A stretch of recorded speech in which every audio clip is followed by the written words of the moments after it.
démarrer par les sites. Alors, malheureusement, j'ai pas eu trop le temps de les lister, mais bon, évidemment, il y a le site de Soral et toute une série de liens qui sont rattachés. Et puis, vous avez le site qui est animé par Jeunes Nations, où là, alors vous n'avez pas nécessairement des propos antisémites tels quels, mais vous avez des références à des gens qui ont été connus comme étant effectivement antisémites. Donc si vous faites le site Jeunes Nations, c'est l'œuvre française, ça a été interdit, donc ils avaient changé de nom. Ça a été interdit après l'affaire Clément Méric, ils sont tombés sous l'interdiction. Bon. Et donc là, vous verrez, y compris parfois des réunions.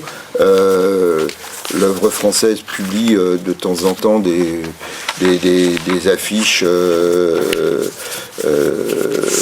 dénonçant la mainmise du sionisme et des juifs sur l'Europe, par exemple. Ça fait. Vous allez sur le site de l'œuvre française et vous tapez la rubrique autocollant, sticker, propagande, si vous voulez, et vous en trouverez. En particulier celui-là, on voit une toile juive qui est calquée sur l'Europe et vous avez la dénonciation. Donc là, il doit y en avoir beaucoup d'autres, mais le cercle des volontaires. Le cercle des volontaires aussi, oui, bien évidemment, qui s'est développé depuis, c'est relativement assez récent, mais là, F de souche, oui. Alors F de souche, eux, c'est plus malin parce que Jeunes Nations, c'est étiqueté. F de souche, ils se mouillent pas, ils ouvrent aux gens. Donc, nous, en gros, si quelqu'un qui a des propos islamophobes, antisémites ou autres, c'est un foyer, c'est un lieu de discussion, donc on n'est pas responsable du truc, quoi. Alors que Jeunes Nations, c'est eux en tant que tels, c'est signé, c'est étiqueté. Soral, c'est étiqueté aussi.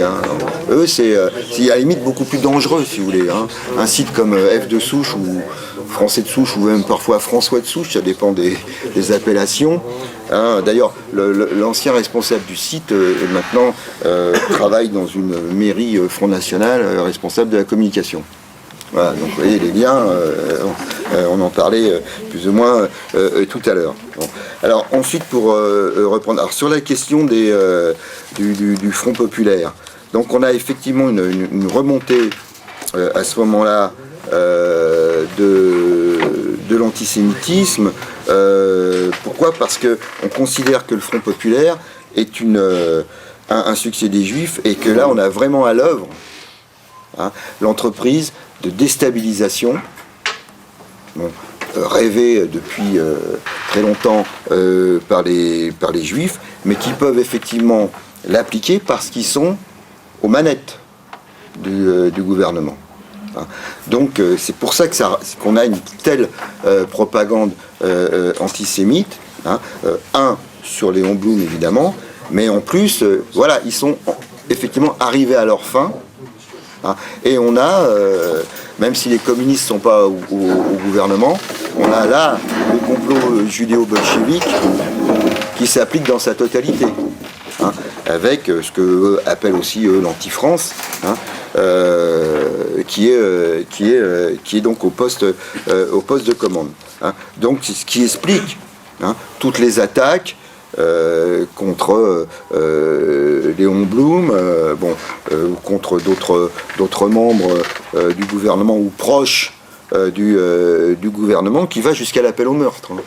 Donc là, on a franchi un pas important. Pour ça que je citais Maurras, par exemple, qui non seulement voulait fusiller Blum dans le dos, mais au cas où ça marche pas, voulait le tuer avec un couteau de cuisine. Alors, pas pourquoi couteau de cuisine, mais enfin, le poignarder, quoi. Voilà.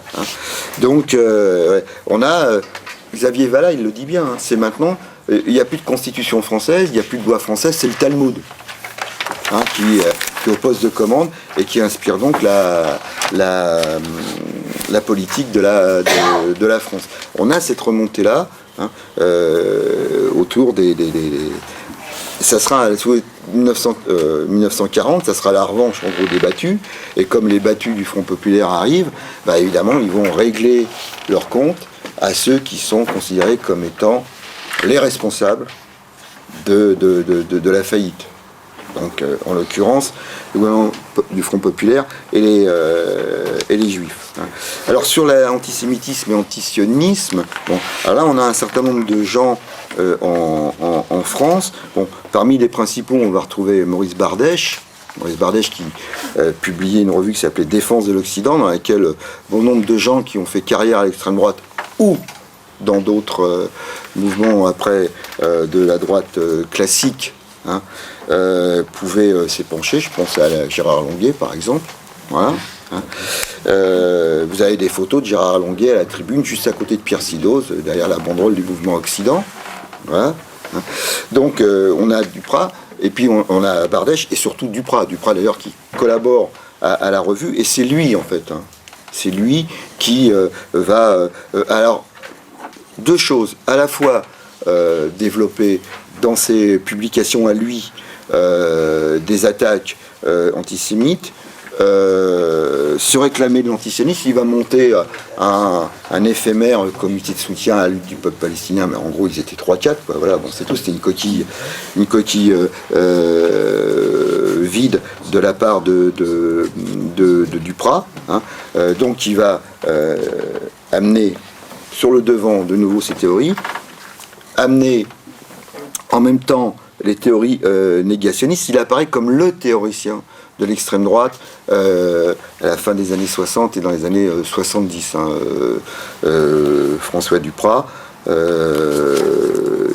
qui était professeur d'histoire, et c'est Le Pen, même si c'est pas signé, qui fera son discours lors de son enterrement, parce qu'il a été victime d'un attentat, jamais élucidé d'ailleurs, hein, et qui dira que par ses travaux, Duprat avait fait connaître des travaux d'historiens, à savoir tous les négationnistes.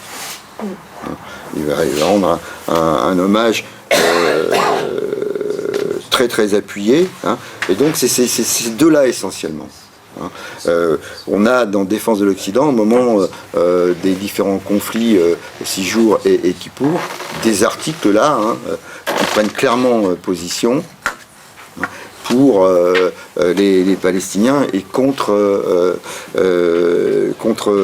Israël. Hein. Alors évidemment avec des références du style les Israéliens sont fragiles de la narine, enfin vous voyez à peu près le terme, ce qui pouvait être employé, hein, voilà, ils n'ont rien inventé. Donc on les retrouve là. Et ça permet ce développement d'un anti-sionisme de cacher l'antisémitisme et de le cacher plus ou moins bien, puisque quand on lit bien la presse, on s'aperçoit qu'il y a des attaques sur le physique ou des choses comme ça, hein, qui réapparaissent. Bardèche a été le premier, hein, à publier en France un ouvrage négationniste, c'est le beau-frère de Brasillac, dénonçant le procès de Nuremberg.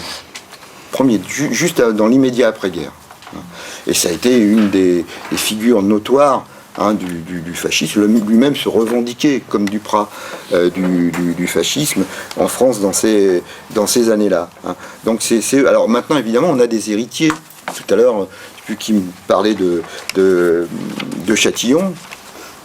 Hein. Châtillon, il est sur la même position que Duprat, hein, sur la question du conflit israélo-palestinien. Mais Châtillon, il est fondamentalement antisioniste, hein, antisémite, pardon, excusez-moi, comme vous avez parfois un certain nombre de dirigeants du GUD à une époque, hein, qui tenaient des propos. Voilà. Vous aviez par exemple en 1999 le patron du GUD de l'époque qui s'appelait Benoît Fleury, qui maintenant est universitaire. Hein. Il disait la chose suivante: l'ennemi aujourd'hui en France, c'est la même chose qu'en Palestine. On est contre l'occupation sioniste avec un côté antisémite qu'il faut appliquer partout où les juifs pensent être présents ou peuvent être présents. Hein. Donc vous voyez, son anti-sionisme à Benoît Fleury, en fait, hein, a comme base, hein, un antisémitisme. Bon, ça, il l'avait déclaré lors d'une manifestation en 1999, où vous avez Sion de Paris en demandant que les Juifs soient chassés du sentier et en réclamant l'intifada à Deauville. Voilà, et, ça va très loin quand même. Hein. Bon. c'est pas vraiment les internationalistes, ils vont pas plus loin que Deauville quand même. Hein. Donc vous avez ces courants-là. Et Châtillon, alors évidemment, après Châtillon, il a des liens. Hein. Alors via Soral, Lyonnais, vous avez des photos où vous le voyez avec un dirigeant iranien, avec Messan, faut pas oublier non plus lui, avec Dieudonné, avec Soral, Châtillon. Et Châtillon, il a des liens, entre autres, effectivement, avec des proches du gouvernement syrien. Hein. Il a aussi des intérêts. Hein. Ce Châtillon, il a monté en France. Il fait de la com, hein, essentiellement. Bon. Il a monté en France, vous trouvez ça. Il s'est aperçu que qu'est-ce qu'on trouve le plus en France, et entre autres dans la région parisienne, des boulangeries. C'est vrai. Tout bête. C'est vrai. Donc qu'est-ce qu'on fait dans les boulangeries? On distribue un gratuit, hein, qui s'appelle Cigale. Alors évidemment, entre eux, c'est Zigaille, tout l'humour. Bon. Et qui est absolument... rien, vous avez du mal. Si vous regardez l'ours, vous retrouvez qu'il y en a quelques-uns qui se cachent là-dedans. De temps en temps, vous retrouverez un article vantant les mérites d'un restaurant en Italie ou ailleurs, parce que c'est des potes à eux qui sont des fascistes italiens. Mais le reste, ça vous raconte des recettes de cuisine, l'histoire du quartier, la meilleure boulangerie parisienne. Bon, c'est absolument... c'est inodore, hein, ce truc-là. Bon.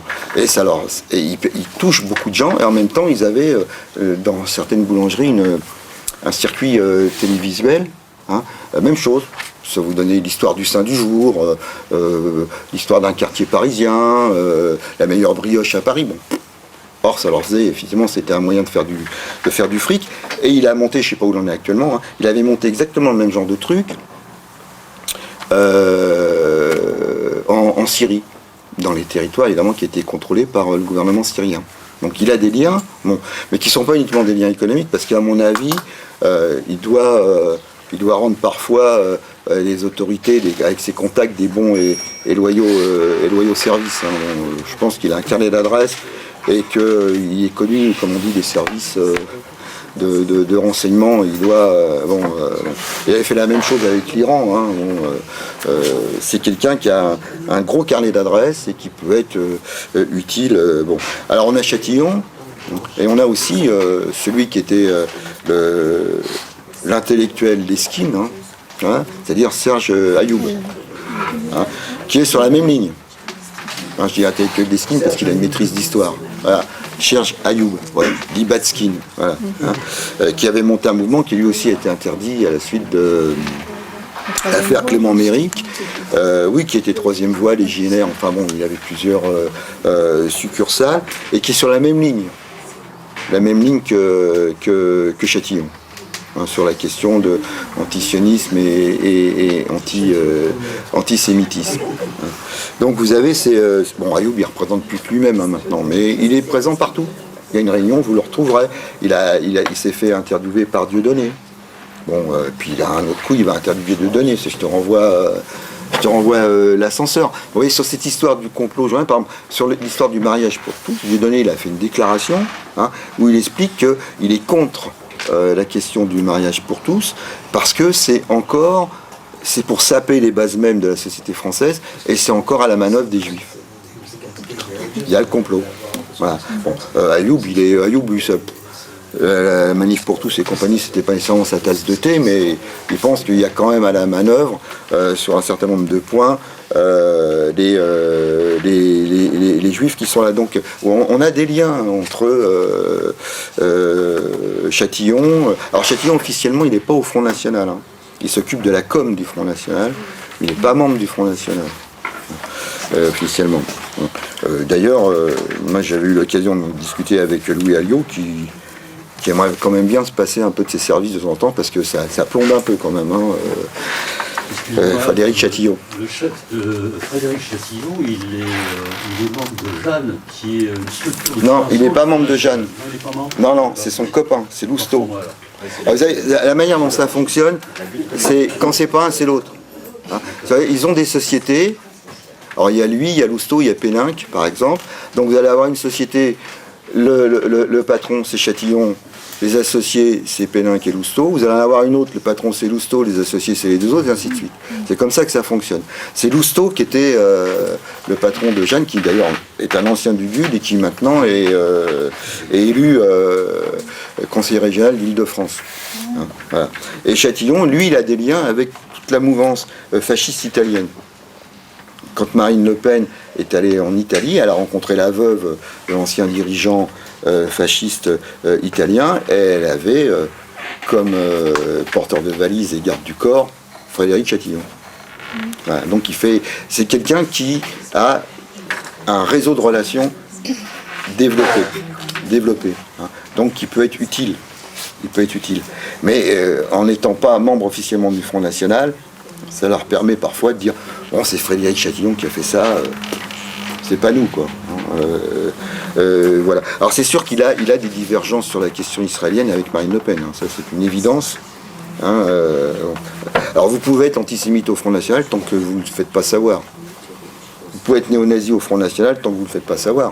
Si vous regardez ceux qui se sont fait exclure, c'est celui qui s'est fait prendre en photo en faisant le salut nazi, ou l'autre qui avait le tatouage de la division Charlemagne sur le bras. Il aurait eu des manches longues, il restait au Front National, lui. Hein, bon. Vous pouvez très bien être là, puis discuter avec 3-4 en disant bon, c'est vrai qu'il y en a marre des Juifs, il faudrait les refoutre à la mer ou je ne sais trop quoi. Tant que c'est pas enregistré, que c'est pas dans un tract, que c'est pas public et ça n'a pas été entendu, personne ne vous dira rien. Si vous êtes secrétaire de fédération et que vous la ramenez sur ce sujet-là, évidemment, ça va être siège éjectable. Hein. Donc, vous voyez comment ça fonctionne. Hein. Donc, cet antisémitisme, oui, il est actuellement alimenté, antisionisme, par Chatillon, qui est l'héritier hein, de Bardèche, Duprat et autres. Bon, il écrit peu, parce que c'est pas franchement un écrivain, Chatillon, c'est un businessman, hein, essentiellement, hein, avec ses sociétés Riwal, et c'est lui qui avait entre autres en charge toute la pub pour la fondation Brigitte Bardot. Défense des animaux et autres. Alors ensuite l'histoire alors l'antisémitisme moderne oui, je vous avais dit qu'à la base il y avait un antisémitisme qui était un antisémitisme catholique, hein, sur une base religieuse. Les Juifs ont tué le Christ. Point. Bon. Et on a retrouvé ça hein, tout au long, y compris à l'époque de la Croix et de l'affaire Dreyfus. Après, c'est greffé là-dessus ce qu'on appelle un antisémitisme moderne, où on voit arriver des conditions culturelles, économiques ou politiques. C'est ça l'antisémitisme, plus racialiste. Hein. C'est ça. Alors, le plus beau fleuron hein, de ce genre d'antisémitisme, évidemment, c'est Hitler. Hein. Hitler, lui, l'antisémitisme catholique, il s'en fiche comme de sa première chemise, parce que c'est pas franchement un adepte du bénitier. Hein, bon. Mais par contre, tout ce qui peut être physique, politique, économique et racial, alors là, lui, il est en plein dedans. Hein. Là, la transition se fait. Si vous regardez maintenant, à part quelques groupuscules catho-intégristes, la position officielle de l'Église catholique, bon, vous savez, ils ont tourné la page, il n'est plus question les Juifs ont fait condamner à mort et tuer, voilà, ils sont plus déicides. Hein. Tout ça est passé, sauf quelques nostalgiques entre guillemets. Hein. Mais là, l'évolution s'est faite là. Hein. Entre autres, on la sent au 19e siècle. Hein, où là, on va voir apparaître tout un contenu pseudo-scientifique qui après va se développer. C'est pour ça que je vous avais amené la morphologie du juif ou comment le reconnaître, quoi. Hein, voilà. Alors ce qui en plus est très bizarre, parce qu'en même temps que des gens vous publient ça, hein, les mêmes vont dire il faut qu'ils portent une étoile parce qu'on a du mal à les reconnaître. C'est un peu compliqué. Hein. Mais enfin, ça, évidemment, ça les gêne pas. Hein, mais voilà, ils sont pour le port de l'étoile et en même temps pour développer des critères. L'exposition qu'il y a eu en France hein, au Palais Berlitz, donc sur les grands boulevards, hein, sur les Juifs, a été un véritable succès hein, pendant l'occupation. Un véritable succès. Hein. Donc vous aviez dans la population, ça a commencé à basculer à partir du moment où alors c'est pas nécessairement les rafles quand on a arrêté des adultes, c'est les rafles quand on a arrêté les enfants. Et à partir de ce moment-là, on a eu dans l'opinion publique une partie qui est en gros s'est dit si vous voulez trop c'est trop quoi. Hein, et qui ont d'ailleurs un certain nombre ont caché, sont venus, voilà. Hein, mais c'est là le basculement s'est fait là. Bah, si vous regardez à partir du moment où il y a l'histoire des enfants, bon, que des réfugiés arrivent massivement sur les côtes et autres. Si le bateau tombe, s'échoue, il y a des noyés, bon en gros on s'en fout entre guillemets hein, pour une partie de l'opinion publique. À partir du moment où vous avez un gamin échoué sur la plage, ça prend une autre ampleur. On a eu exactement la même chose hein, quand la population parisienne a vu des gamins monter dans les camions avec, ou arrachés à leur mère et autres. Là ça a basculé. Pour une partie de l'opinion publique, bon après pour les purs sucres, on n'avait pas ramassé assez hein, en gros hein, pour aller vite. Hein. Donc vous voyez comment ça a pu basculer. Donc cet antisémitisme moderne, hein, on le retrouve, c'est Drummond entre autres qui fait le lien. Parce que Drummond il a le côté catho, mais il a aussi le côté, attention il y a des critères raciaux, il faut les reconnaître. Hein. Et puis après bon, on va développer, regardez, c'est ces juifs qui nous gouvernent. Donc ils tiennent tous les postes de commande. Et là, on a le lien qui se fait, et puis je vous dis, celui qui va développer, si vous regardez bien, le discours en 1939, le discours d'Hitler devant le Reichstag allemand, nazi, qu'est-ce qu'il dit ? Il dit les Juifs ont été responsables de 14-18, là, s'ils enclenchent la guerre, ça va être leur destruction. 39, hein, ils l'ont dit, ça a été dans toute la presse, donc voilà. Hein, si certains d'entre vous plongent vaguement dans Mein Kampf, vous verrez bien que toute la colonne vertébrale de Mein Kampf, c'est la question antisémite et le complot juif. Vous retirez ça, il n'y a plus rien qui tient. Hein. Il n'y a plus rien qui tient. Alors je vous dis tout de suite, c'est assez indigeste hein, comme lecture, moins qu'on puisse dire. Donc vous avez ça. Alors après la question de... Oui, moi j'ai terminé parce que c'était sur l'affaire de l'antisémitisme, mais c'est vrai qu'il ne faut pas oublier la question de l'islamophobie qui là occupe une place extrêmement importante actuellement dans les campagnes racistes développées en France hein, et qui malheureusement a tendance à pénétrer hein, le tissu social hein, actuellement, où on considère que l'islam est quelque chose qui est absolument incompatible avec les valeurs de la République. C'est pour ça que Marine Le Pen défend la question de la laïcité. La laïcité en tant que telle, elle s'en fiche comme de sa première chemise, hein, Marine Le Pen. Bon.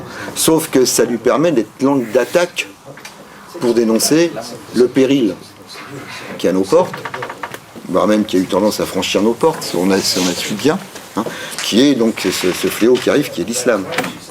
Voilà. Hein. Et donc on a l'islam qui veut... l'islam veut une république qui soit charia compatible. C'est un de ses discours. Hein. Mais c'est pas nouveau, parce que si vous regardez, dans le petit bouquin que j'ai fait là sur le Front National, j'avais récupéré une propagande du Front à la fin des années 80, qui avait été distribuée dans le 18e. Qu'est-ce qu'on voyait ? Une carte postale avec le Sacré-Cœur. Qu'est-ce qui poussait de chaque côté du Sacré-Cœur ? Des minarets. Sainte-Sophie, voilà. Hein. Et on était à la fin des années 80. Hein. Vous avez dans la même veine un journaliste de Présent qui a publié un petit livre qui est un remake de La Traversée de Paris. Vous savez le film, on transporte le cochon, voilà. Bon. Qu'est-ce qui se passe ? Il se passe que la France est une république islamique. Donc vous avez un couvre-feu, les charcuteries et l'élevage de porc évidemment est interdit, et vous avez donc la nuit des brigades islamistes qui patrouillent comme les SA, la fête gendarmerie, tout ce que vous voulez. Bon. Et vous avez là un petit groupe d'irréductibles hein, qui découpe des cochons et qui la nuit se trimballe avec des valises, voilà. Donc on a refait la traversée de Paris, sauf que l'occupant, c'est plus l'armée allemande, c'est plus les nazis, l'occupant, c'est la République islamique de France. Hein, voilà.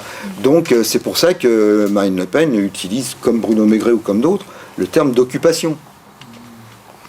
Donc, vous avez toutes ces choses. Alors, heureusement, ça n'a pas été un succès de librairie, son truc, voilà. Bon, hein, mais qui a. Donc, on a cette islamophobie. Moi, j'ai terminé là-dessus parce que c'était le sujet, c'était ça. Hein, mais il est bien évident. Hein. Il faudrait d'ailleurs faire reprendre toutes les publications et autres et refaire à peu près le même genre de truc que j'ai fait là, mais sur la question de l'islam et l'ouvrir au niveau européen. Et reprendre des textes des Hollandais, des Suisses, et ainsi de suite.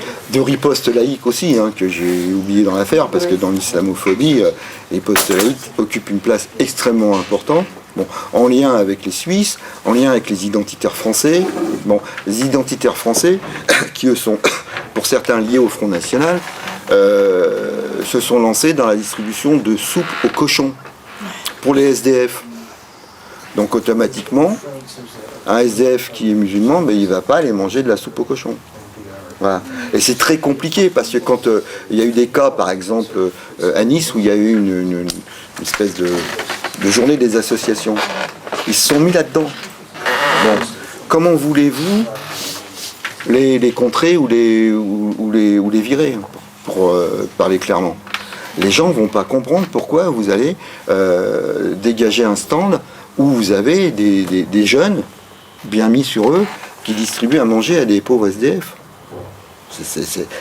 Vous allez avoir une partie des gens qui vont visiter ces stands des associations qui va se retourner contre vous. Ils sont extrêmement malins, hein, là-dessus. Donc ils ont fait ça à Paris et ils ont fait ça aussi à Strasbourg, hein, par exemple. Cette fameuse soupe aux cochons. Donc, vous voyez, il faudrait effectivement refaire une réunion consacrée à cette question-là. Moi, j'ai traité qu'un bout. Mais c'est vrai qu'on a, si vous voulez, l'islam, même si on a une remontée de l'antisémitisme, l'islamophobie prend le devant. Hein, et occupe le devant de la scène par rapport à l'antisémitisme. Ça, c'est une évidence. Hein. Lisez les propos, parce que même si vous regardez les propos de certains membres du gouvernement, c'est pour ça que le Front National dit, sur le fond, même si on ne gagne pas les élections, sur le fond politique et sur le fond idéologique, on a gagné. Nos idées sont majoritaires, et tout le monde a été obligé de se définir, ce qui était la grosse erreur d'ailleurs, par rapport à notre positionnement. C'est ce qu'écrivait Jean-Yves Le Gallou. En 2007, quand Le Pen a fait une contre-performance au présidentiel, vous avez des articles dans Présent disant on n'a pas gagné, certes, mais au niveau idéologique, on a gagné. Et sur cette affaire-là, ils ont malheureusement pas franchement tort. Hein. Donc voilà, qu'est-ce qu'il y a... Ah oui, alors sur cette question, bah, évidemment, hein, on a à partir de la colonisation en Algérie et plus tard d'ailleurs des textes. Alors pendant la guerre d'Algérie, je vous en parle même pas. Hein, et des textes où effectivement, ou des tracts où on voit des Algériens représentés sous forme de cafards. Donc on reprend, si vous voulez, la même chose que si vous regardez l'antisémitisme, c'est des morpions, des cafards, des rats, la peste, le cancer. On a tout ce même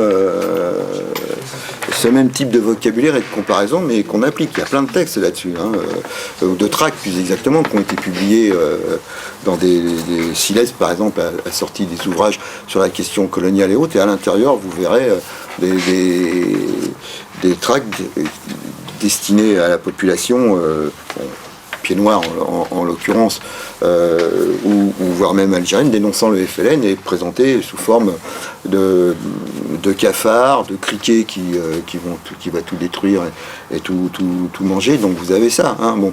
Et puis vous avez eu aussi, si vous voulez, des tensions en Algérie à partir du moment où il y a eu ce qu'on a appelé le décret Crémieux. Hein, le décret Crémieux a donné la nationalité française aux Juifs qui résidaient en Algérie. Automatiquement, du côté de ce qui est logique, de la population, comme on disait à l'époque, indigène, parce qu'on ne savait même pas comment on les appelait, entre parenthèses. Hein, alors, ils étaient français musulmans français, indigènes, enfin bon, voilà. Hein, on a eu effectivement un certain nombre de protestations parce que ça pouvait faire remonter une flambée. Hein, antisémite. Bon, on a eu par exemple en Algérie des députés comme Drummond et d'autres qui se sont présentés, qui ont été élus donc ont été élus là par la communauté on va dire européenne qui était là-bas, puisque les Algériens n'avaient pas le droit de vote, qui ont été élus. L'Algérie a fourni quelques députés de ce fameux groupe des 28 députés antisémites. Il y en a quelques-uns qui viennent d'Algérie. Et en même temps qu'ils étaient antisémites, en même temps il y avait aussi une tirade ou un positionnement par rapport à l'Algérien, à qui il faut, qui travaille pas, qu'il faut botter le derrière pour le faire travailler. On a eu la même chose avec les Noirs. Voilà, quoi. Qui s'est développé dans ces années-là. Ou si vous prenez par exemple des travaux qui ont été faits par la Cour Grand Maison et autres, vous avez des références sur le racisme anti-algérien à partir de la conquête 1830, qui a été véhiculé par une partie, pas tous heureusement, mais par une partie des pieds noirs. On pouvait les côtoyer, mais ils n'étaient pas comme nous, quoi. Ils n'étaient pas comme nous. Bon. Parce que en clair, ils peuvent être gentils, quoique des fois il faut se méfier, mais c'est quand même des fainéants, quoi. Voilà. Plus des voleurs, comme ça, ça a le filet garni, voilà. Bon, on a eu effectivement mais il y a des ouvrages qui ont été consacrés à la question sur justement le racisme anti-algérien pendant la période coloniale, qui existe toujours, parce que si vous regardez des fois écoutez des propos tenus par des gens, ce genre de trucs, le voleur, le fainéant et tout ce que vous voulez, ça ressort. Alors de l'ensemble des Maghrébins, mais plus, puisqu'il y a sur toile de fond cette histoire de la question algérienne, en plus du côté donc algérien. Bon. Alors c'est vrai que c'est un peu compliqué maintenant de se positionner comme antiraciste, ça n'a jamais été très simple, mais vu l'évolution de la situation, si vous dénonciez l'antisémitisme, vous étiez pro-juif, et maintenant si vous dénoncez l'islamophobie, ou ce que certains appellent d'ailleurs anti-arabisme aussi, ce qui est, je trouve, pas mal comme définition, plutôt qu'islamophobie, parce que ça regroupe... sauf que l'islamophobie, ça regroupe des Turcs qui pour le moment sont relativement assez peinards, mais voilà. Sauf que l'entrée de la Turquie, le verrou, il se fait aussi là, dans l'Europe. Donc c'est vrai que c'est très très compliqué pour arriver à se positionner, à être perçu dans la situation actuelle. Parce que, surtout après ce qui s'est passé dernièrement, c'est-à-dire l'affaire du Bataclan, du Stade de France, avant Charlie, un musulman, il a de toute façon dans sa poche une Kalachnikov en pièces détachées ou prête à servir. Donc c'est extrêmement compliqué. C'est vraiment aller, faut vraiment ramer et aller, malheureusement, dans certains endroits, à contre-courant d'une opinion publique qui a tendance, y compris avec des discours valses, on ne peut pas dire qu'ils calment le jeu des fois, à travers ces discours. J'en dis pas plus, mais voilà. Donc j'espère que j'ai à peu près tout balayé. S'il manque des choses, vous me le redites. Il y a plusieurs questions. Il y avait Sébastien et puis la camarade Florence. Oui, c'est juste pour compléter un tout petit peu par rapport au site. Il se trouve que je suis aussi prof d'histoire géo en lycée. Personne n'est parfait. Pardon, voilà, je sais bien. Et que c'était... pourquoi je dis ça? Parce que l'année dernière, fin de l'année dernière, un de mes élèves de terminale m'a envoyé des vidéos en disant « Voilà, madame, une de mes sources habituelles, parce qu'on discute beaucoup sur les sources quand même, une de mes sources habituelles, et je pense que vous allez être d'accord avec ça. » Donc, et en fait, je m'aperçois qu'il est très peu connu. Donc, il s'appelle Kémy Séba. Ah si. Ah oui. Voilà. Bon, mais beaucoup de gens autour de moi ne le connaissent pas. Donc, Kémy Séba, qui a des vidéos sur YouTube extrêmement regardées par les jeunes. C'est lui-même sauf que c'est un noir d'origine béninoise qui actuellement a une émission de radio au Sénégal et qui est donc youtubeur. Je viens de regarder à l'instant de vérifier une des vidéos qu'il a faites sur Charlie Hebdo, ce que l'on n'ose pas dire, donc évidemment théorie du complot, etc., a été vue par presque 700 000, voilà, et beaucoup de jeunes. Alors il se présente, pourquoi mon élève m'a dit, voilà, j'aime beaucoup, vous aussi peut-être, voilà, hein, parce qu'il se présente comme antiraciste, anti-impérialiste, anti-sioniste, voilà, panafricaniste, etc. Bien. Et puis, évidemment, on s'aperçoit, mais je me suis aperçue, et pourtant c'était un élève vraiment attentif, que évidemment c'est Soral, c'est tout ça, c'est Dieudonné, c'est extrême droite, c'est antisémite, c'est tout ça. Voilà. Mais beaucoup ne s'en aperçoivent pas, même cet élève-là qui était sincère. Et il m'a dit que beaucoup de gens autour de lui les regardaient. Voilà. Et alors, juste la dernière chose, ce qu'il dit aussi, donc c'est Mikeba, les sionistes, les nouveaux nazis du XXIe siècle. Et il brode autour de ça, bien entendu, et puis il dévie complètement après. Voilà, c'était juste ma petite contribution. C'est Kémy Séba. Très lié à Tribuca, c'est la Tribuca. Voilà. Il est très lié à Soral et à Dieudonné, et la Tribuca s'est fait connaître en allant rouler des biceps dans la rue des Rosiers. Voilà.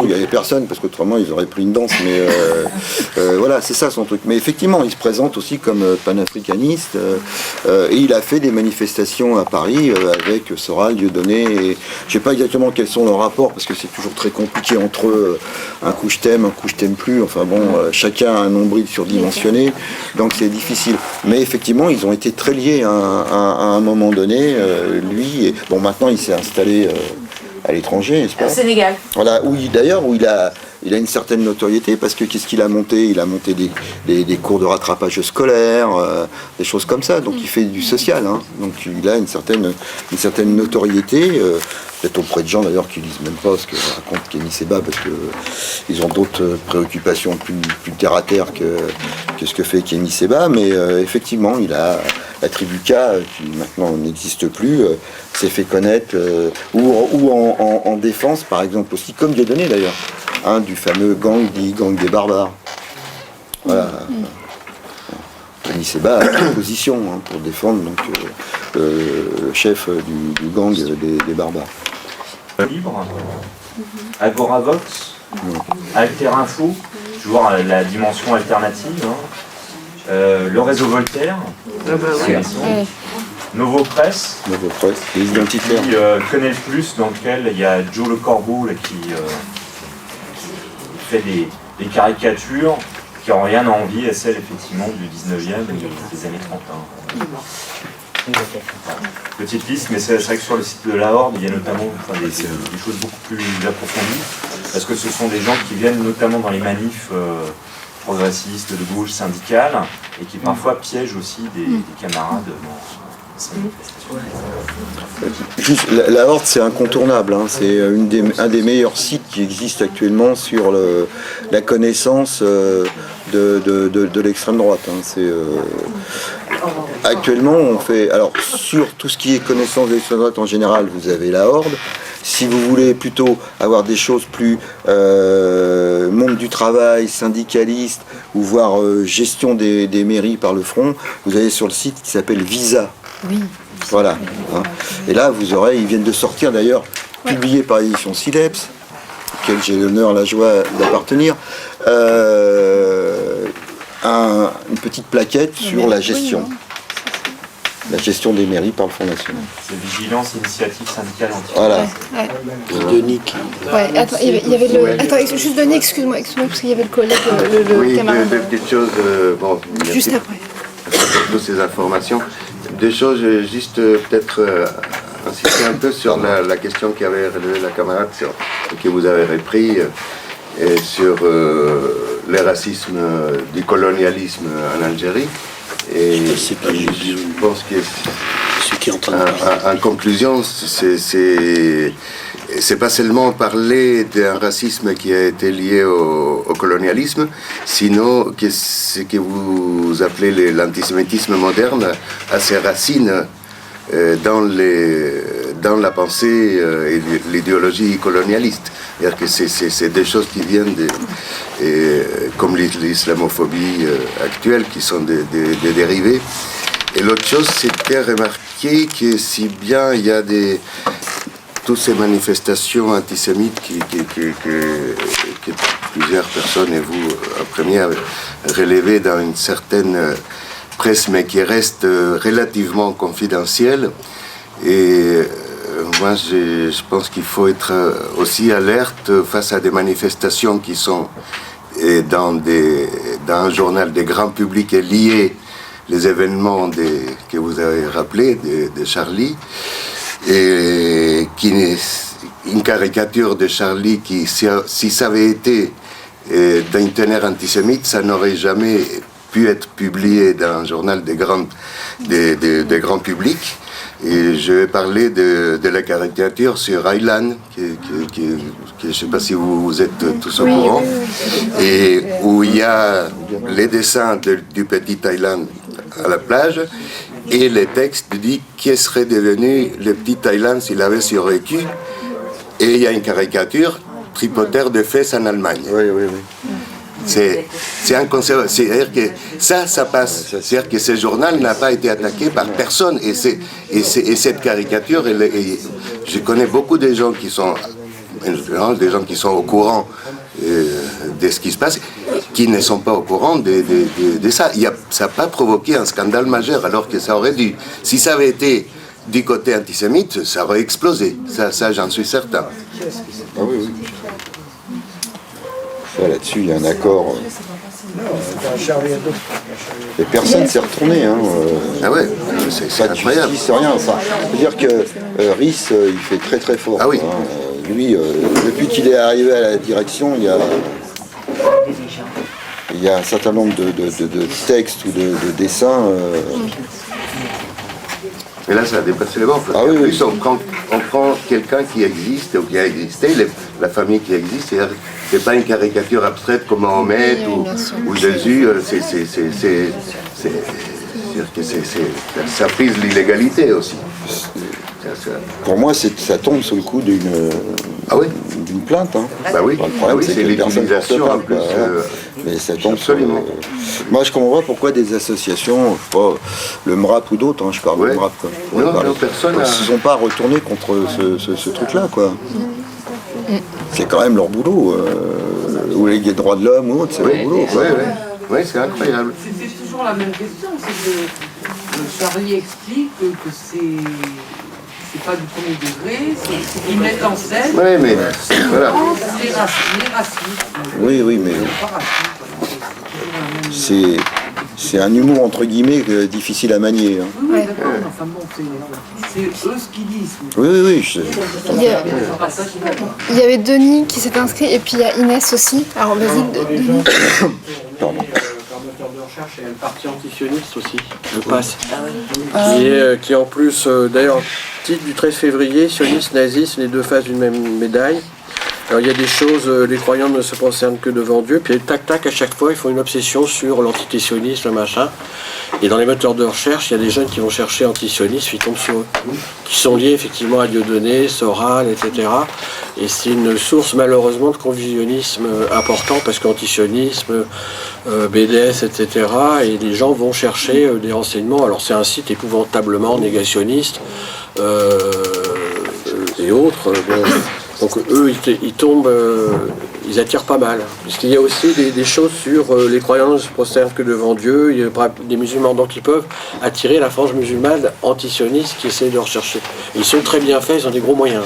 Ah oui, ils savent très bien Oui. servir de... Eux, comme on parlait de vos presses, les identitaires, savent très bien utiliser l'outil informatique mieux que nous tous. Ils ont tout de suite compris l'intérêt qu'ils pouvaient tirer de ce genre de choses. Bon, alors le parti antisioniste et la liste et compagnie, nous, c'est pour ça qu'on avait fait, quand on a fait le livre sur Dieudonné, on a dit on a ras-le-bol de l'élément moteur, c'était on a ras-le-bol de coller une étiquette toute personne qui se dit antisioniste et antisémite. On a fait le livre pour ça. Au tout début, quand on l'a sorti, on a été pris comme des joyeux uluberlus et on nous a dit mais pourquoi vous allez filer de la pub à ce mec-là qui n'a aucun intérêt. Il se trouve que peu de temps après, il y a eu l'affaire Dieudonné. Là, je peux vous dire qu'on a fait un deuxième tirage du livre parce que ça n'a pas parti. Moi, j'ai filé 50 interviews à la suite de l'affaire Dieudonné. Quand le livre est sorti, on l'a envoyé des journaux qu'on avait strictement rien à foutre, quoi, pour parler clairement. Donc on avait quand même à peu près eu le nez sur les sentis que Voilà, donc ils sont effectivement liés, le parti antisioniste lié avec la frange Soral, Dieudonné et autres. Hein. D'ailleurs, il y a eu une manifestation, je ne sais pas si vous vous rappelez, qui était à Denfert-Rochereau, en soutien justement de la Palestine. Et eux, ils étaient au fond de la place. Ils avaient été, bloqués par la police, mais surtout la police s'était aperçue que dans les rues, il y avait une embuscade si jamais ils avançaient, donc ça allait très très mal se passer. Et ils étaient là. Et Soral, qui, si on l'écoute, est quand même Monsieur Muscle, a été planqué dans un abribus avec ses gardes du corps. Il s'est tiré vite fait. Ah, il est comme ça, Soral, hein, faut pas croire. Hein. Soral, il va défendre le petit peuple, il a un chauffeur, il vit dans le 5e. C'est un businessman. Hein. Puisqu'à une époque, vous alliez voir sa vidéo, c'était gratuit. Maintenant, vous allez voir la vidéo du gourou une fois par mois, c'est 2 €. Ah ben ouais. Voilà. C'est ça. Hein. Alors il y avait Inès qui voulait poser une question ou apporter une contribution. Alors moi je voulais revenir sur la question de l'islamophobie. En fait là on a retracé un peu sa construction dans le discours des extrêmes droites donc ce qui en a suivi par rapport à la Shoah.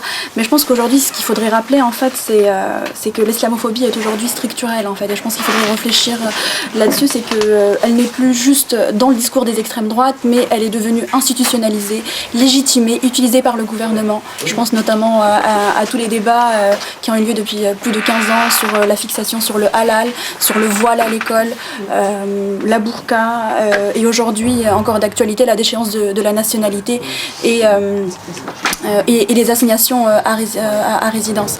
Et je pense qu'il faudrait réfléchir là-dessus, voir comment on pourrait élaborer une grille d'analyse et quelle stratégie en fait s'ensuit au niveau du gouvernement et faire le parallèle justement de ce qui s'est passé dans les années 30-40. Je pense que l'urgence...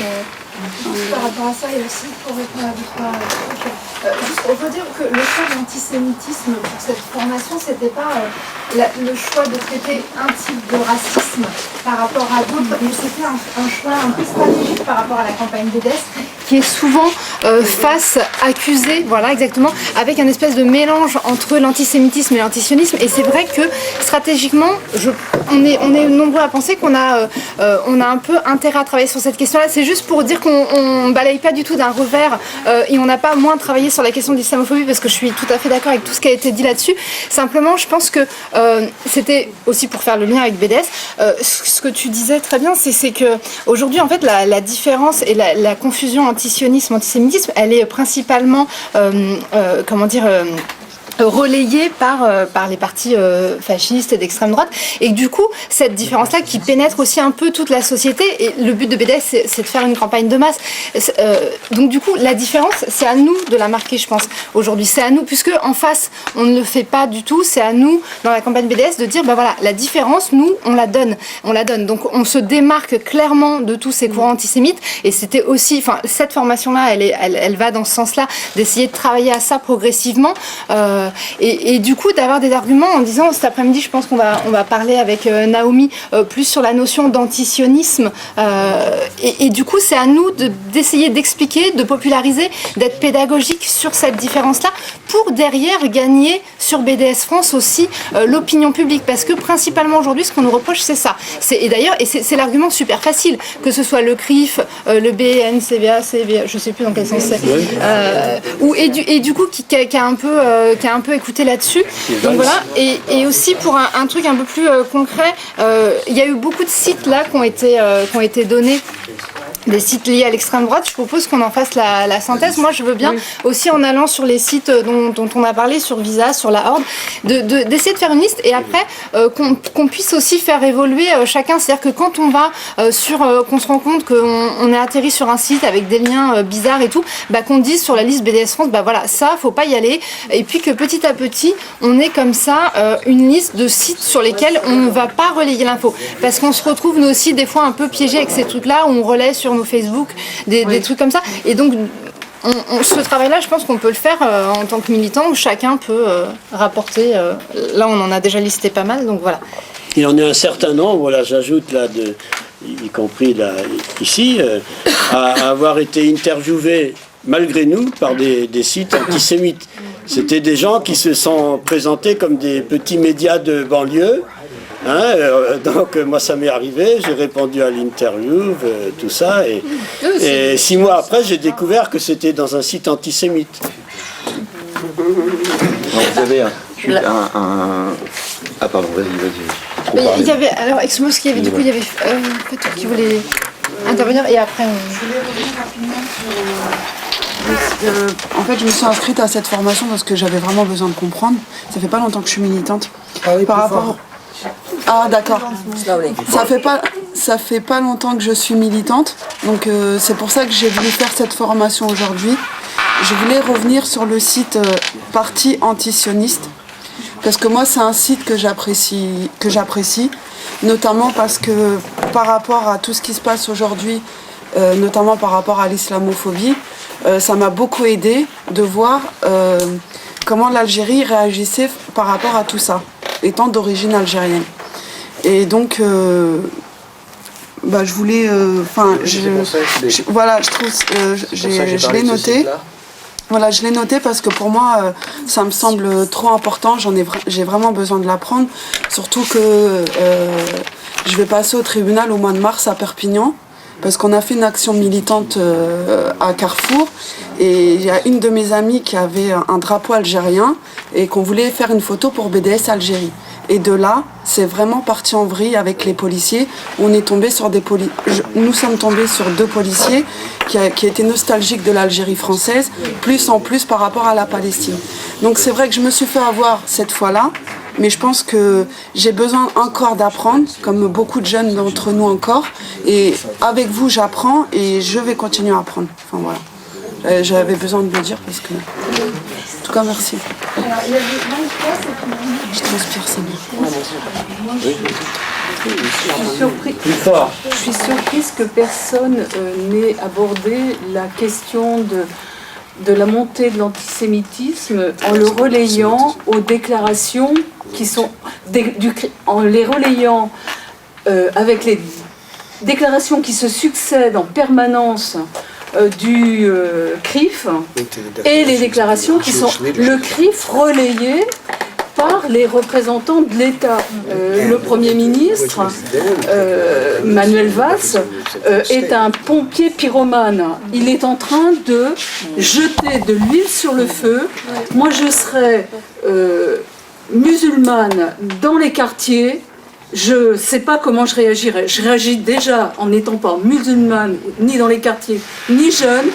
Et je trouve que vraiment, ça c'est important. Ils nourrissent eux-mêmes la montée de l'antisémitisme. J'ai été obligée d'expliquer à quelqu'un dont j'étais proche, dans les années, on va dire, il y a 20 ans, 15-20 ans, qu'il n'y avait pas une situation antisémite telle que entre les 2 guerres et et au 19e siècle, à la fin du 19e siècle, que ce n'était pas vrai, que ce n'était pas la situation qui correspondait. Ça, c'est il y a 15 ans, 15-20 ans. Je pense qu'il y a une situation qui, sans doute, est en train de changer, même si je crois, moi, que les principales cibles, ce sont les jeunes musulmans et musulmanes, ou prétendus musulmans ou musulmanes. Hein, donc les jeunes d'origine maghrébine, enfin les jeunes autres. Et je crois vraiment qu'il y a une grosse responsabilité, bien sûr du CRIF, mais à la limite le CRIF c'est son... Non, c'est pas forcément son boulot, mais c'est ce qu'il fait depuis tout le temps, quasiment, sauf à une période où son responsable n'était pas aussi... enfin bon, vous avez compris. Et ceux qui les relaient, c'est-à-dire le Premier ministre Manuel Valls, c'est-à-dire les pseudo-intellectuels. Personne n'a parlé de Zemmour et de son bouquin, je ne sais plus, enfin il y en a tellement, Finkielkraut, mais tous ces intellectuels qui se présentent, les journalistes, Caroline Fourest, enfin, il y a quand même, je voulais dire ça parce que parce que je pense qu'ils ont une grande responsabilité dans la situation actuelle.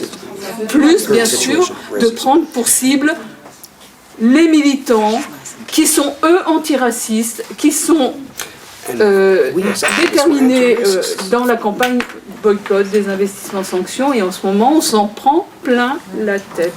Bebas, à l'époque, il n'était pas ce côté-là. Il n'y a pas longtemps.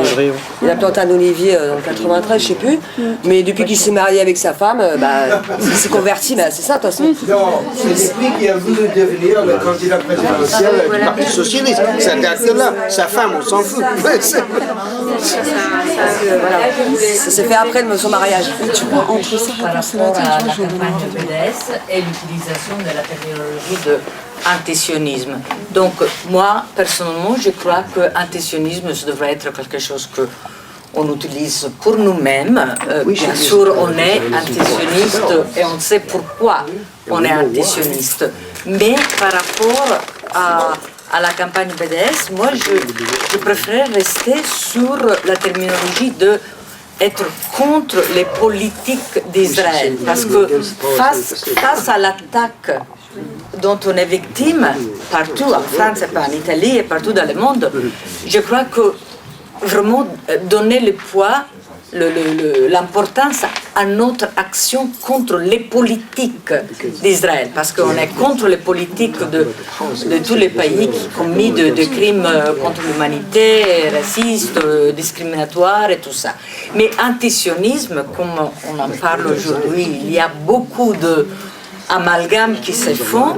Donc là, bien sûr, on est tous antisionistes parce qu'on sait pourquoi on est antisioniste, nous, dans une chambre, et plus que ça, mais on sait qu'il y a des amalgames qu'ils font qui sont pénibles, horribles, et donc vous m'avez compris, donc pour éviter tout ça, on s'arrête sur les politiques, les politiques d'Israël, d'oppression, de discrimination, violence. Il y avait Richard, après il y a le camarade de l'FPS et il y a Perrine. Écoutez, rapidement, juste pour relier ce que Marina vient de faire, vous me connaissez, je suis le fondateur de l'Union juive française pour la paix. Moi, je suis antisioniste, personnellement, ainsi que toute la direction de l'IGFP est antisioniste et la grande majorité de nos adhérents, nous sommes quelques centaines, sont antisionistes. Mais l'IGFP n'est pas une organisation antisioniste, on se dit asioniste ou non-sioniste. Il y a une petite nuance, il y a un petit distinguo, parce que justement le vocable antisioniste est pollué par Soral, par Dieudo, par les négationnistes, par tout un marécage de personnages et de courants douteux, et on ne veut pas être associé avec ça. On peut expliquer intellectuellement, oui, en quoi je suis antisioniste, et je peux vous expliquer dans un long texte, mais si on utilise cette vocable, on est tout de suite taxé d'être contre l'État d'Israël, et là, ça dénature tout, ça transpose le débat sur un autre terrain, et ce n'est pas le nôtre. Et c'est un piège. Il ne faut pas tomber là-dedans. Donc, comme tu dis, on est contre la politique de l'État d'Israël, on est pour les droits légitimes du peuple palestinien, mais se dire antisioniste, attention, c'est une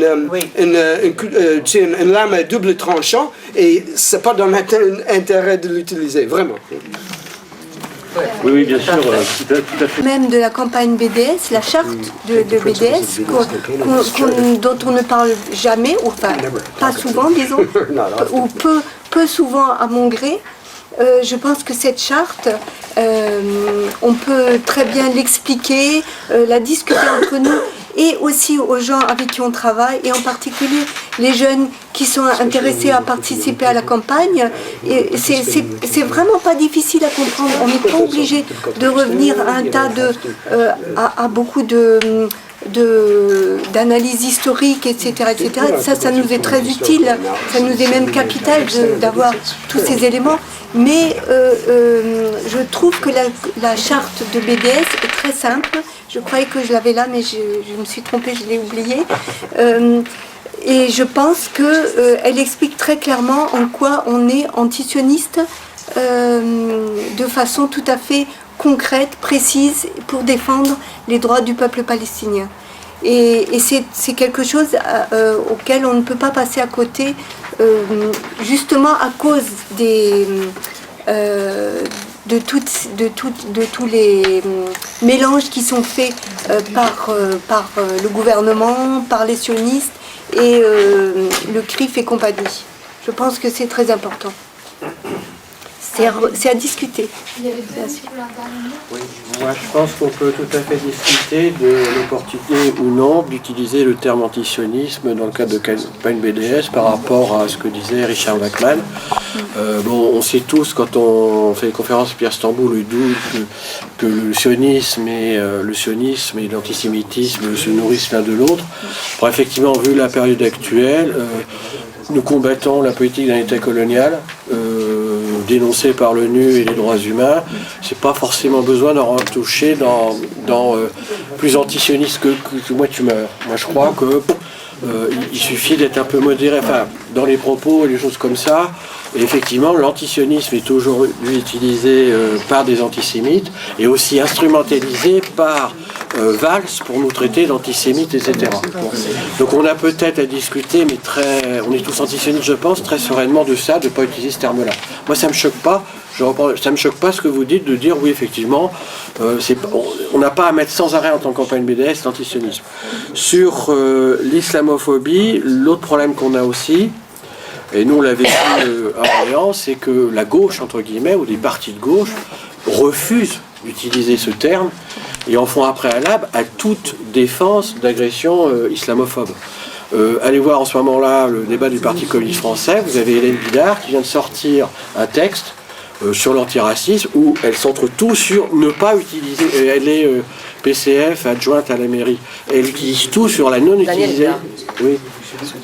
Elle utilise tout sur ne pas utiliser l'islamophobie, il ne faut pas que les antiracistes, etc. Donc on a aussi un problème. Alors là, moi je suis clairement pour me battre contre l'islamophobie. On a aussi tout un courant de gauche qui, ne voulant pas s'engager par peur de l'islam des intégristes, et ils font aussi un amalgame, refusent ce terme-là. Alors là, par contre, moi, je crois qu'il faut être sans concession sur notre combat contre tous les racismes, l'antisémitisme, l'islamophobie, et que nous n'avons pas à céder sur ces terrains-là. Parce que nous, on a une petite expérience à Orléans, c'est qu'on a eu des pompes funèbres musulmanes qui ont été saccagées par l'extrême droite, par des fascistes. Il y a, ça fera 2 ans en octobre. Un truc odieux, tagué, vous avez vu. On a essayé de mobiliser les forces anti-fascistes démocratiques d'Orléans. Et ben on a buté sur ce thème islamophobie et on n'a pas pu organiser une riposte digne de ce nom comme on ferait pour un attentat antisémite devant ces pompes funèbres. Il faut savoir que des pompes funèbres musulmanes, il faut savoir que des cercueils de gosses de 2 ans ont été dévastés, il faut savoir que des corps n'ont pas pu partir au Maroc, en Algérie. Et ben même ça, par rapport à des gens qui sont PC ou ce que j'appelle des laïcs intégristes, on n'a pas pu organiser la riposte. Donc l'enjeu aussi sémantique, c'est aussi de ne pas céder sur l'islamophobie, parce que c'est un vrai racisme. C'est-à-dire que moi je suis de plus en plus persuadé que les gens qui aujourd'hui n'utilisent pas le terme islamophobie, finalement restent un espèce de racisme ancien ou paternaliste, etc. et ne veulent pas voilà, vous voyez, autant moi je serais prêt à dire on n'utilise pas le terme antisioniste parce que autant je ne céderai jamais sur le terme islamophobie, parce qu'après on va, ah oui, est-ce que Hélène Bidard, musulmanophobie, racisme anti-musulman, tout est mis à la sauce, tout ça pour pas avoir une confusion, si tu veux, avec Daesh, etc. Bon. Et je pense que c'est important à chaque fois d'utiliser les mots. Pour finir une autre chose, nous on a eu l'expérience d'interdiction de Dieudonné. On avait le comité antifasciste d'Orléans qui est monté au créneau quand Dieudonné voulait à Orléans. Dans les discussions qu'on a eues dans la rue, on a fait des choses devant la FNAC, etc. Pour les diodonnétistes, il y a des gens sincères, etc. Et vous avez des cadres, des identitaires, vous avez des cadres fascistes qui noyent complètement, de manière extrêmement pertinente et habile, il y a les Ayoub, etc. Dans la discussion, on voit très vite quelqu'un qui est un peu sincère, puis après tu vois le mec qui a les arguments, etc., qui reprend toute l'histoire de l'extrême droite, le négationniste, etc. Donc, bon, Dieudonné, c'est effectivement un courant d'extrême droite antisémite, incompatible totalement avec nos valeurs, mais il faut le discuter avec les gens. Après, c'est un peu la différence entre le type un peu sincère et autres. Bon, on a des critères, la quenelle a été définie comme quelque chose d'antisémite, quelqu'un qui fait une quenelle dans le BDS, terminé, on arrête, on ne peut pas discuter de ça. Hein, je veux dire que là-dessus, il y a aussi des barrières, il faut qu'on se définisse, ça c'est l'expérience qu'il fait. Il y a des choses qui ne sont pas acceptables, donc quelqu'un qui fait une quenelle avec un t-shirt BDS, c'est rose, quoi. Enfin, je crois qu'on commence à élaborer peu à peu... Mais oui, mais non, mais oui, c'est... Non mais je veux dire, il y a des... On a des... Non mais ce qui est important, c'est qu'on puisse définir les termes qu'on emploie, les termes qu'on n'emploie pas, quand est-ce qu'on les emploie à un moment donné, qui sait qu'il y a derrière, etc., en fonction de l'époque. On est une époque qui est un peu compliquée et difficile, puisqu'on a quand même Valls qui fait assimilation entre antisémitisme, antisionisme, critique de l'État d'Israël. Donc nous, il faut qu'on navigue dans tout ça, sans renoncer effectivement au fait que les victimes principales aujourd'hui sont quand même les musulmans du racisme dominant pour diviser les choses. Donc c'est important la sémantique quand même, très important. Faire des interventions un petit peu plus oui, pardon. très intéressantes. C'est pas des questions. Mais du coup, on a 20 minutes et on a déjà quelques inscrits. Alors, donc, là, dans l'ordre, bien noté. Jean-Guy, la camarade de Solidaire, Perrine, l'autre camarade de Solidaire, Sébastien, je ne connais plus tous les noms exactement.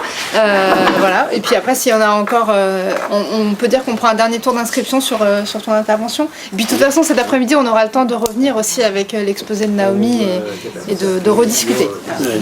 Bon, je vais intervenir sur 2 points. Il a été évoqué la responsabilité du CRIF et puis aussi du gouvernement par rapport à la remontée actuelle de l'antisémitisme. Okay.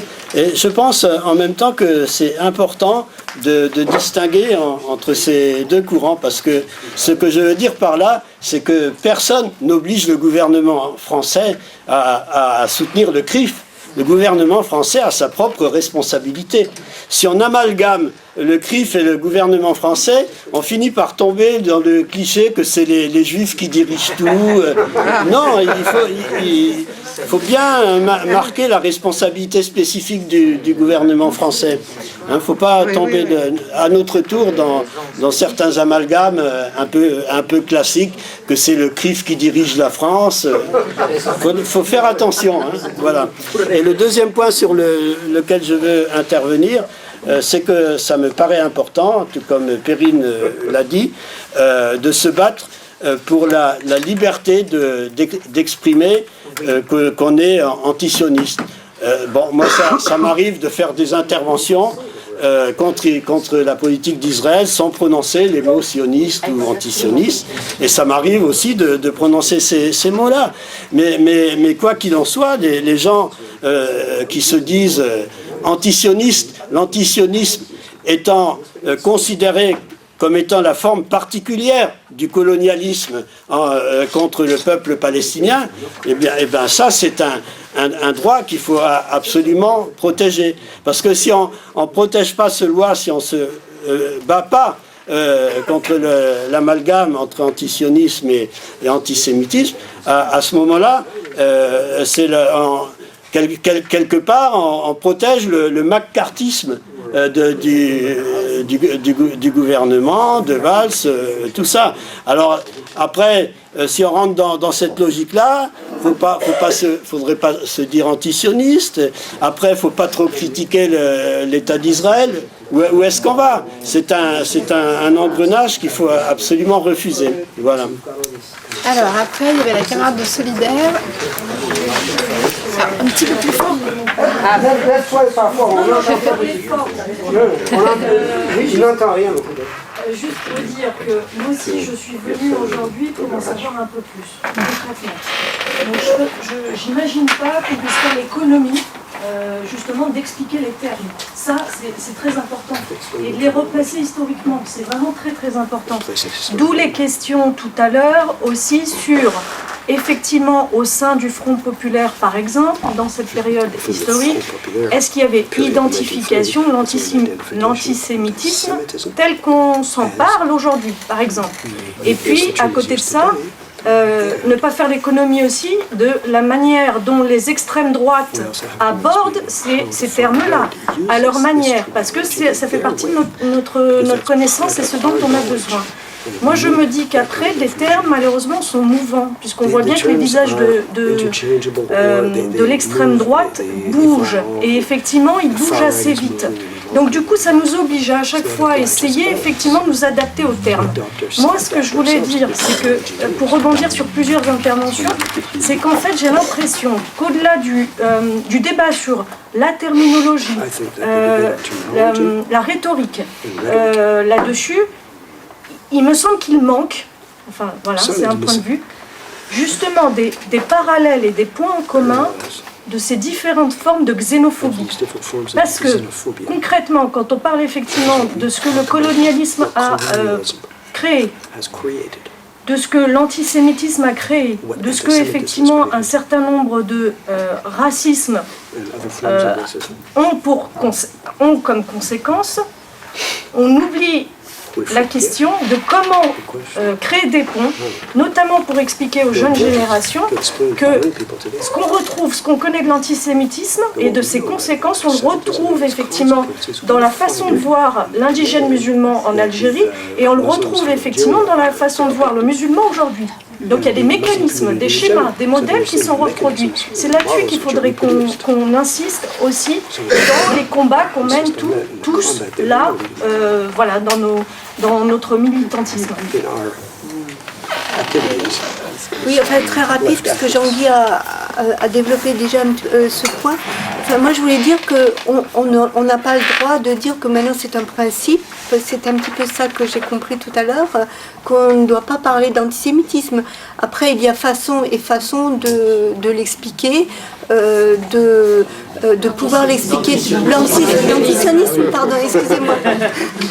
L'antisionisme. Après, il y a façon et façon de l'expliquer, parce qu'effectivement, il faut trouver les moyens concrets et précis pour expliquer des choses, mais je crois que dans la bataille qu'on mène, on a souvent cette possibilité, justement, dans le fait en particulier d'expliquer qu'on n'essentialise pas les religions, quelles qu'elles soient, que ce soit la religion juive ou la religion musulmane, ou que ce soit les Noirs ou les Indiens, ou je veux dire, on est en dehors de ces schémas. Et à mon avis, c'est quelque chose peut-être qu'il faudra une autre discussion, un autre travail là-dessus, que ça serait utile, mais je pense que c'est quelque chose qui est vraiment important pour pouvoir justement faire la part des choses dans les débats complètement où on ne comprend plus rien de Valls, compagnie et du CRIF. Okay. Ah ouais. Sébastien, qui mélange tout, c'est pas qu'on comprend. Sur l'antisémitisme, il y a quand même quelque chose d'important, c'est-à-dire que l'antisémitisme tue à nouveau. En France, il y a quand même eu des attentats, non seulement Mohamed Merah à l'école à Toulouse, il y a eu les attentats contre l'épicerie cachère, juste parce que les gens étaient considérés comme juifs ou allant dans des lieux, notamment sur les épiceries cachères. Ça, je pense que c'est quand même une dimension aussi importante à prendre en compte, même si effectivement l'islamophobie, je pense, c'est la forme dominante aujourd'hui. Nom du doigt, je suis désolé, si je ne me rappelle plus votre prénom.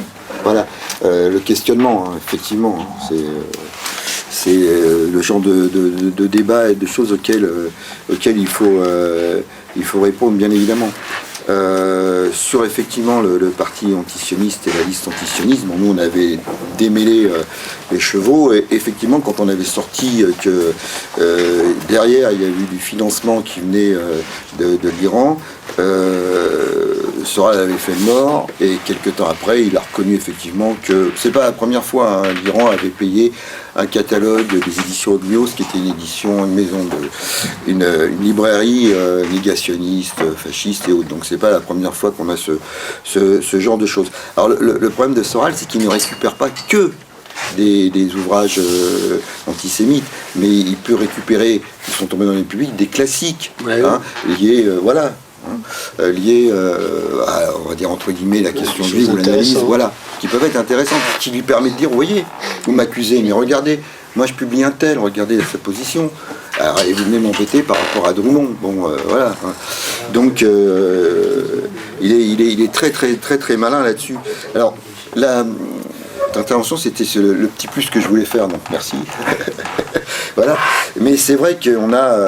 alors, sur l'histoire du CRIF, bon, il est très lié au Likoud, bon, c'est un secret de polichinelle, hein. Bon. Mais alors, sa ligne, c'est il est interdit de critiquer la politique de l'État d'Israël. Voilà. C'est ça. Donc, après, terminé, comment vous voulez avoir un débat avec des gens. Je rappelle quand même la position du patron du CRIF par rapport à Jean-Marie Le Pen, qui avait dit ça ferait pas de mal quand même qu'il y ait un Le Pen, parce qu'il foutrait quelques coups de pied dans le derrière à ces trublions des cités. Hein. C'était ce qu'il avait déclaré, hein, que j'ai repris dans le petit bouquin d'ailleurs de Le Pen à Le Pen. Hein.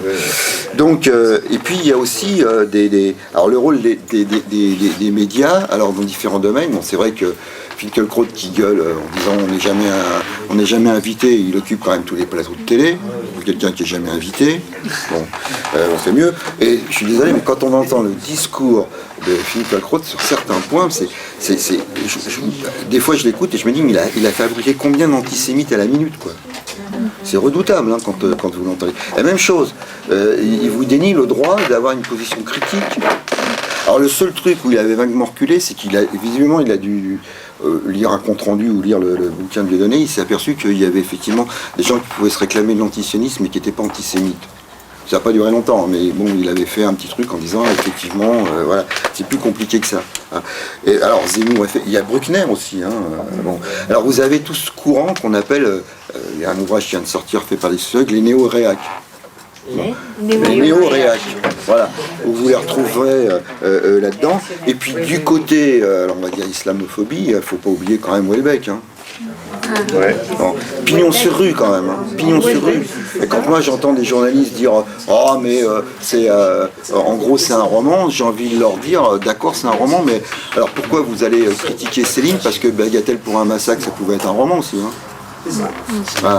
C'est extrêmement dangereux. Il a pignon sur rue. Vous allez à la FNAC partout, il y a des billes entières. C'est à chaque fois qu'il sort un bouquin, c'est l'ouvrage de l'année. Et là, il y a un rôle joué par les médias qui est extrêmement dangereux, hein, qu'il faut pointer parce que bon, une émission qui est sur la 3, là, je crois que c'est le vendredi. Tadi. C'est redoutable, hein, parfois son émission à Tadi. Hein. Parce que il invite Soral, il a invité Alain de Benoît, sous prétexte qu'on peut tout dire et tout. Il a fait table ouverte à Finkielkraut qui est allé, qui a pété les plombs comme d'habitude, mais qui est allé. Voilà, bon, c'est ce type de... Alors, Tadi, il n'est pas net non plus parce qu'il a des affinités personnelles et amicales avec Soral et autres, donc il a été dans l'Idiot international, bon, il a quand même... il a été à l'Idiot international à l'époque où il y avait Soral qui pondait les papiers dans l'Idiot international, donc ils se connaissent. Mais c'est vrai que les médias jouent un rôle dramatique, hein, dramatique. Sur cette question-là. Hein. Donc pas oublier effectivement Zemmour, mais pas oublier des gens comme Bruckner qui lui il va à longueur de tribune dans le monde ou ailleurs, et ces gens-là qui se plaignent d'être écartés, en fait ont pignon sur rue, quoi. Pignon sur rue. Vous les retrouverez partout. Alors via Causeur et compagnie, parce qu'il faut aussi parler de Causeur qui quand même tient un rôle non négligeable, hein. Elisabeth Lévy et autres. Hein. Bon. Donc je voulais remettre l'accent là-dessus. Maintenant c'est vrai qu'il faut avoir une analyse très précise des termes. Et de la manière dont on emploie les termes, d'une manière à ne pas prêter le flanc à adversaires qui en fait attendent que ça pour vous mettre dans le même sac que tout. Hein. Donc voilà en gros ce que je voulais reprendre. Donc, merci d'être intervenu sur le petit plus avec le CRIF et compagnie parce que je voulais le venir et c'était bien. Et alors aussi les liens par exemple qu'il peut y avoir entre Marine Le Pen et la LDJ. Ah ouais, hein, via Pélinck, hein, qui est un ancien du GUD, qui est un pote à Châtillon, hein, et qui est très lié, qui est copain avec je sais pas si c'est le président, je sais pas comment il s'appelle, enfin le patron de la LDJ. Hein. C'est pour ça qu'à une époque où vaguement le gouvernement avait caressé l'idée d'interdire la LDJ, Marine Le Pen avait dit s'il y a un cas flagrant de trouble de l'ordre public, ok, sinon voilà. On comprend pourquoi. Quand il y a eu la manifestation après l'histoire de Ilan Halimi qui terminait à la Nation, il y avait un cortège du Front National qui était protégé par la LDJ. Ouais, hein. Donc ils ont des liens assez ténus via. Mais c'est pas une nouveauté. À l'époque où il y avait Occident, il y avait celui qui s'appelait William Abitbol, qu'on appelait le Juif d'Occident. Enfin, il l'appelait comme ça eux, et qui était lui en même temps qu'il était à Occident, il était au Bétard. Mais Occident était pro-sioniste, donc était au Bétard. Donc il y a eu des passerelles comme ça entre les différents courants qui s'appellent Occident, Front National ou autre. Voilà. Ok, bah merci beaucoup. Écoutez, c'était intéressant, le débat était riche, c'est bien. Mais il y a du travail. Hein. Ouais, il y a du travail. Bah, du coup, pour faire un petit peu de pub, il y a quelques bouquins qui sont en vente sur la table là. Et puis, bah, si, je vous propose qu'on se retrouve à 14h15. Est-ce que ça vous va? Ça fait 1h15. J'avais envoyé une petite liste avec des restos. Alors après, ceux qui connaissent le coin emmènent ceux qui connaissent pas. Voilà. Chacun devrait